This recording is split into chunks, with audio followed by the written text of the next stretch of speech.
Hello everyone, welcome back to yet another political episode. So, these results make me cringe so much, although, I will be honest with you, Larry Hogan did pretty well. He obviously didn't win, we knew he wasn't going to win. It's just sad to see how Maryland has gone. So delusional. Obviously, we're going to have to see how Angela also Brooks does. Because all she does is say, oh, I'm a woman of color, blah, blah, blah, and we're supposed to go and vote for her because of that. I mean, you cannot say that DEI and diversity, equity, inclusion didn't play a huge role in this election. We knew it did, because you had a clear option. Now, I wouldn't care if Angela Also Brooks was a congresswoman. She wasn't a congresswoman. If she was a congresswoman, I wouldn't have a problem with it. But she's not a congresswoman. She's not even a state senator. She's a county executive. She's from Prince George's County. She has no experience state level. She's been a state attorney. Ooh, that's so qualifying. No. People didn't even know who you are. You had to introduce yourself at the debate, but people all fell in love with you because you are a person of color, quote, quote, and a woman, quote, quote. Seriously. Obviously. I get so ramped up on this because we knew it was DEI identity politics because David Trone is a congressman. He is incumbent. He's from Maryland's 6th congressional district. He's from that panhandle area. David Trone. Okay? Now, he was likely going to win the election. Like, take a look at these polls. Polls. Yeah, Angela Also Brooks won a little bit of the polls, but majority of the polls, David Trone won because he was beating her on experience. But unfortunately, because once people figured out that Angela Also Brooks was a woman, and obviously they knew she was a woman, but they knew that she was black. And I do not want to make it sound like I'm being critical and misogynistic towards her race. It's blatantly in your face. I wouldn't make a judgment on that, but we know it is. We obviously know it is. You cannot say that Angela Also Brooks was not elected over experience because she was not as experienced. David Trone was trouncing Angela Also Brooks by experience. He's a congressman. He's been in Congress for years. And now, and he looks like the guy to go in for Congress. But Marylanders, so woke, and we know it's Maryland, right? They'll make this big, fat argument that women are more qualified. And nothing against women, guys. Absolutely nothing against women. If it was another woman, like, let's just say, I could point out another member of Congress that I would say, straight out, would be a perfect fit for the job. 2024 United States House of Representative elections of Maryland. So just to prove my point, you guys, they could have had a lot of people to choose from, but it happened to be a white male. I don't care if he's white, I don't care if he's male, I care if he's experienced. But take a look at this. All right? You got Democrats like Johnny Alzowski. Oh, but he's a white male. That's not interesting. You got Sarah Elfrath. Definitely, I believe she would be very qualified to run in the. Actually, is she a new congresswoman? No, she wasn't. She's replacing John Sarbanes. But if you want to go with a person of color, go with Glenn Ivey, and I'm totally against that. Choosing someone based on their color of their skin. I'm so against that. You guys can see how unhinged I'm kind of being. I don't mean to be unhinged.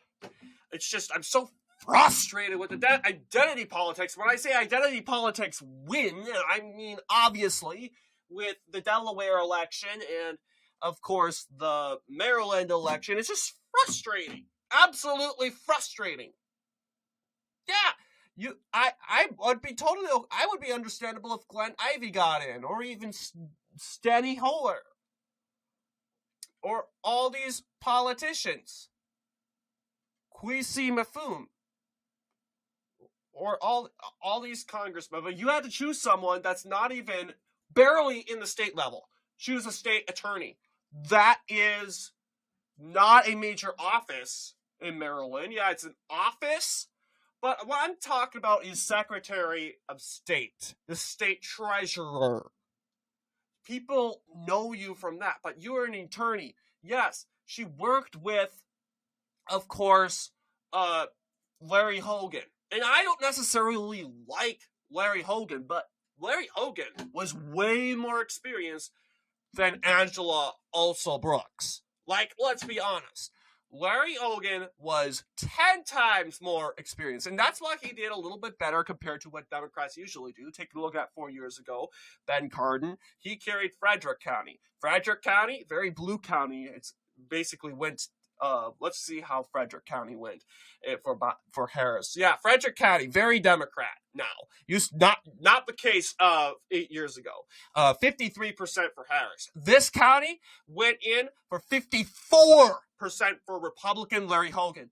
Then again, the results are kind of skewed, if you will. They're kind of skewed because we got sane people that are coming out and they're saying, okay, I'm Democrat. I'll vote Democrat in a majority of elections, but I don't necessarily trust Angela Brooks. It's nothing. All the left will say, oh, it's because she's a woman. It's because she's a black woman. No, it's not. It's because she is in a very low experience of state government, state attorney. That's not enough. And she is currently while known in Prince George's County. Okay? Mainly known in Prince George. She's a county executive / state attorney. You need more than that. I'm even skeptical about attorney generals, state attorney generals running for that place. That's not necessarily experience. You can either be governor, usually becomes U.S. senators. U.S. congressmen, representatives. U.S. representatives usually become congressmen or women. But a county executive, when have we heard about that? When? I don't know. But it's the thing about these woke states. You don't have to be experienced. You just have to appeal to a group. And for Angela Brooks, she appealed to the woman in the Washington, D.C., Baltimore area, and also the people of color, especially black women. And it's Maryland. I knew this all along. That's why I predicted she would win. And I'm impressed that Larry Hogan did so well in blue counties, like this county right here.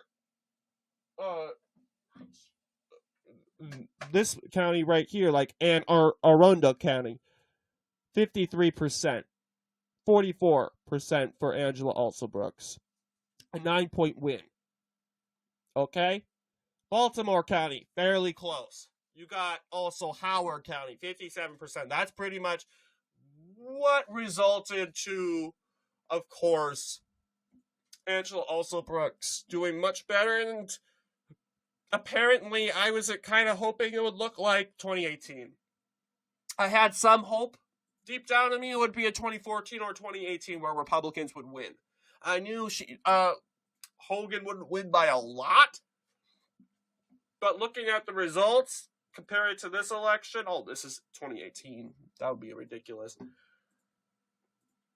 A little bit different. You'll see Baltimore and Howard go for Republicans. But yes, you'll see a lot of the panhandle ended up going 60%, 70%, 70% of the dipper right here, 70%. Let's see. I think it was even redder in 2018. You'll see even more red, 80%. But you get what I'm saying here. Look at these results. Crazy. 60% for Larry Hogan for Baltimore County in 2018. Now going in for Angela Alsobrooks by more than 5 points. It's insane. Seeing how popular Larry Hogan was. So obviously, I do think that there were a lot of moderates that came out for Larry Hogan, the same people, but just the turnout for women in favor of Angela Alsobrooks. And you cannot make an argument that Angela Alsobrooks is so experienced than the 8-year governor of Maryland. No one knew who Angela Alsobrooks was until this race started. Prince George's County knew her because she's the county executive there. But no one knew. But even people there didn't really... Okay. I mean, you could make an argument and say that my county executive in Carver County, we don't even know his name, by the way, that's how irrelevant he or she is going to run for U.S. Senator against Tina Smith in 2026. We don't even know who this guy is. Sure, Maryland has less counties than Minnesota, and Maryland's counties have more representation in Maryland government. I get that. But you get what I'm saying? It's a county, okay? It's not U.S. government. It's state government. So it's very ironic. I don't doubt that Angela Alsobrooks will do a good job. I mean, she'll probably do, even if she makes a few mistakes, Marylanders won't think anything about it. But you get what I'm saying. Identity politics has gone insane. Absolutely insane. But yeah, you get what I'm saying. I predicted, when we talked about the primaries, I said, Larry Hogan has a good chance. Well, that dwindled away when people learned about Angela Alsobrooks after the primary. Oh, she's a black woman. I have to go support her. That's ridiculous. And I think we're better than that. I honestly think, yeah, we can support black women if they're qualified. Like, we will support white men if they're qualified. We do not support people by their race and their color. No, you're holding her to a lower standard. No, that's the bull. That's BS bull. The lower standard argument, the standard, you're holding her to a higher standard. No, because then if we're talking about standards and expectations, then why are you running for this big responsibility of a senator? So, obviously, what do you guys think in regards to our analysis? I think this is the only race in regards to Maryland, but honestly, I could care either way. Maryland, I was really hoping Hogan would win. Knew he wouldn't, likely wouldn't, but Republicans in this state were holding up hope that Hogan's electoral record, like 55%, his strength in Maryland, and his strength didn't go away.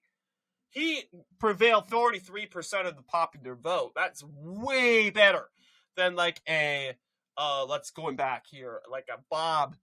Well, that maybe Bob Enrich wouldn't be that bad of an example. Like Tony Campbell, very woke, by the way, woke Republican. He is a rhino. 30%. You get what I'm saying? 30. I mean, this guy's more woke than Larry Hogan. And guess what happened?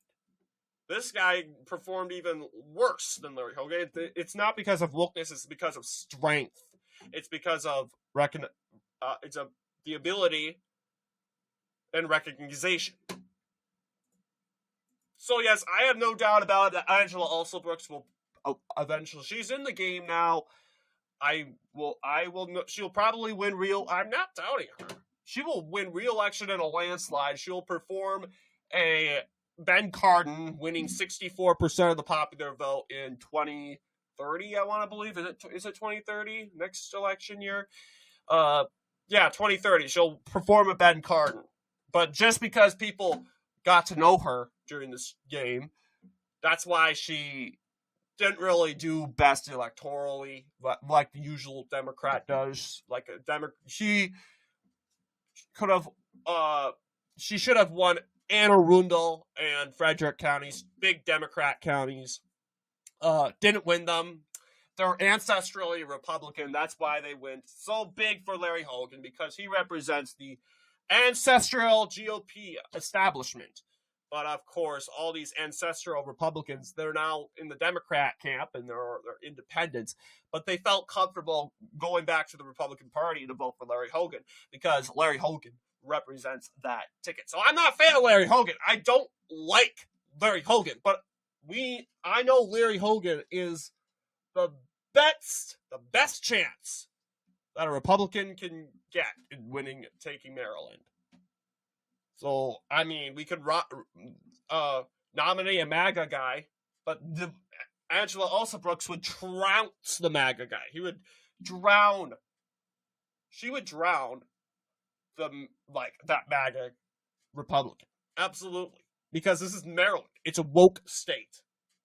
Being MAGA, and I'm praying it won't be that way in the future, but being MAGA is not a good thing. And I want to be MAGA. I love being MAGA, and I am not afraid to be condemned in Maryland for being MAGA. Whatever. Condemn me. But in their mind, it's not a good thing to be MAGA. And especially in this super woke state. Obviously, it's gotten insanely woke, where they totally throw experience and recognition out the window, and they just look at people by their race and their gender, and that obviously is not wrong. It's dehumanizing, actually, because you are actually not looking into the character of what the good person they actually are, but instead you're looking at the outside, and you're judging the person by the outside, like their skin color and their gender. And that's what the left wants us to do, and we're saying no.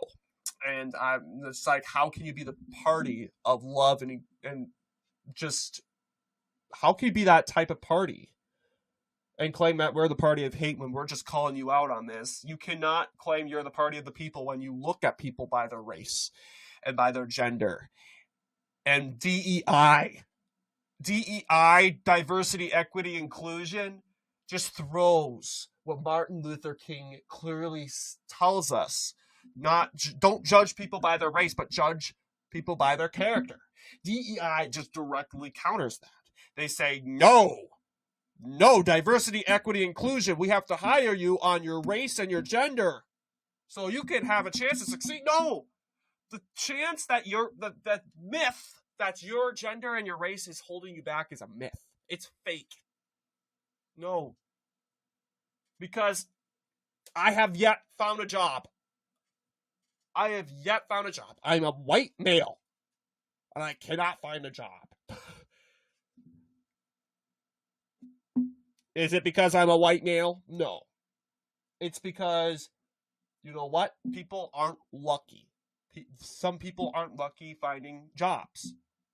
I live in the rural countryside. I don't have many options for a job. Obviously, I don't have a job because I'm on YouTube every day, posting videos 4 times a day. So obviously, I'm not working 8-hour shifts, in case you haven't noticed. But the point is, yeah, the theory that your race is holding you back is false. And you can either scream at RFK Jr., who says, we can actually look past racism and accept that racism, yes, it exists. Yes, you'll have some insults thrown at you, but you need to make your skin so bulletproof that those racial attacks will bounce off of you that quickly. But RFK Jr., they keep screaming at him because they think he's downplaying the effects of slavery. Guess what? I don't think anyone has experienced slavery during the Civil War living today. So therefore, we don't have to look at you and think that you have an emotional problem about it. You're stronger than that. You are more capable on that. So what are you doing? What are you doing? If you want to have a successful life, stop devaluing yourself because of your race and your gender. and actually maybe take what Martin Luther King Jr. is saying in account for once. So anyway, got in a big little rant there because obviously Maryland, along with Delaware, these two woke states in the South, it sparks a great concern to many people in their country. A lot of people don't know where this country is going to go, and we keep electing people, and I don't know, maybe Angela Brooks is qualified for the job. But her background, we shouldn't be electing people with that background. That's just ridiculous. Angela Elsa Brooks, I bet you would do a great job, but if you ran for governor, maybe you can be a governor for like 2 years and you would be good to go to run for the Senate. And we would say, yep, she's qualified. But a county executive and a state attorney is not enough. Not enough. And I think it's time that Americans start looking at, now people from these woke states won't, because the media is just, they think we should elect people by their race and their skin color. And I'm saying, no, we shouldn't. We should elect people by their experience in government. Now, I can tell you, Angela Elsa Brooks, I'm not saying she wouldn't do a good job. She has not met the necessary... you know what you need to do in order to gain a job, right? You need to list, when in an interview, your past job experiences. Your resume, right? She has not enough on her resume. And that's what I'm having a problem with. She does not have enough criteria on her resume. And if we keep electing people with people nothing on their resume, you know what? I just don't think that's fair. For the people that work so hard for just walking up, like Larry Hogan, became a governor for 8 years. And I don't like Larry Hogan, but I supported him mainly because he was the only candidate that I saw as qualified for the United States Senate. And it's just ridiculous. But anyway, that's modern day America today. Like all the people that supported Kamala Harris because she was a woman of color. And it's just ridiculous. We need a first woman president. No, you don't. No, you don't. We're just fine without one. And if we ever do get one, okay. I can care less. I'm not going to go throwing balloons up in the air and throwing fire, going to these celebrations. No. We got a new president, hooray. And it happens to be a girl, okay, whatever. Gender and race means nothing. And it should mean nothing. It's identity. And identity politics, America voted on November the 5th in rejection to that. They clearly did. But in some races, like in Delaware and Maryland, they embraced it. And of course, they voted for Kamala Harris. But it's going to take a lot for these states to learn that people really don't care. Anyway, this is a long video, very deep video. But what do you guys think in regards to our video? Let me know down below. And as always, I'll see you all in the next political episode.